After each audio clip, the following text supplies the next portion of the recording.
রাস্তায় প্রসব বেদনায় ছটফট করছিলেন মানসিক ভারসাম্যহীন ভবঘুরে এক নারী। তাকে হাসপাতালে এনে চিকিৎসা করিয়েছেন মামুন নামের এক পুলিশ সদস্য। সুস্থভাবেই পৃথিবীতে এসেছে ফুটফুটে কন্যা সন্তান। শিশুর জন্মের পরপরই হাসপাতাল কর্তৃপক্ষ প্রয়োজনীয় চিকিৎসা নিশ্চিত করার পাশাপাশি নতুন পোশাক উপহার দেন শিশুটিকে। উন্নত চিকিৎসার ব্যবস্থা করা হয়েছে প্রসূতি মায়ের। আমাদের যে স্টাফ নার্সরা রয়েছেন তারা অত্যন্ত যত্ন সহকারে তার ডেলিভারি সম্পন্ন করেন।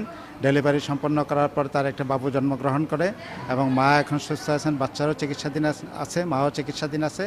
যেহেতু বাচ্চার কোনো অভিভাবক নেই এবং মাটাও মানসিক ভারসাম্যহীন, আমাদের স্টাফ নার্সরা এবং আমাদের সকল স্টাফরা তার গার্ডিয়ানের ভূমিকা অবতীর্ণ হয়েছেন। আমাদের কাছে অনেকেই আসছে আজকে যে বাচ্চাটা নেওয়ার জন্য।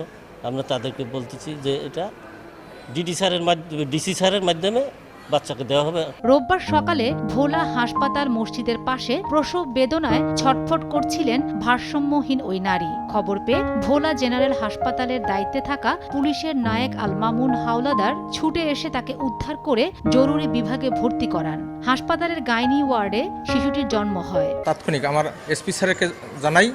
এসপি স্যার জানার পরে ওনাকে আবার এটাও বলি যে স্যার ওনার রক্তের হিমোগ্লোবিন কম আছে। আমাদের এসপি স্যার অত্যন্ত মানবিক। সে শোনার সাথে সাথে আমাদের পুলিশ লাইন থেকে 2 জন পুলিশ সদস্যকে হাসপাতালে পাঠিয়ে দেয় এবং ওনারা রক্ত দিয়েছেন। যেহেতু আমার সন্তান নাই, আমি নিঃসন্তান, আমি একজন সার্ভিস হোল্ডার। যদি প্রশাসনিকভাবে আমাকে বাচ্চাটা দেয় তাইলে আমি তার পিতৃ পরিচয়ে তাকে বড় করব এবং লালন পালন করব।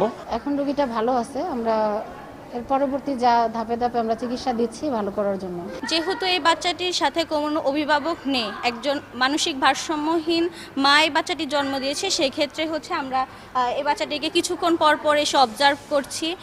শুধু আমরা নয়, এই হাসপাতালে পুলিশ সদস্য যিনি দায়িত্বে আছে উনিও বারবার খোঁজ খবর নিচ্ছে বাচ্চাটি কেমন আছে। ভারসাম্যহীন ওই নারী মা হলেও শিশুটির বাবার পরিচয় জানা নাই কারোই। সময় সংবাদ, ভোলা।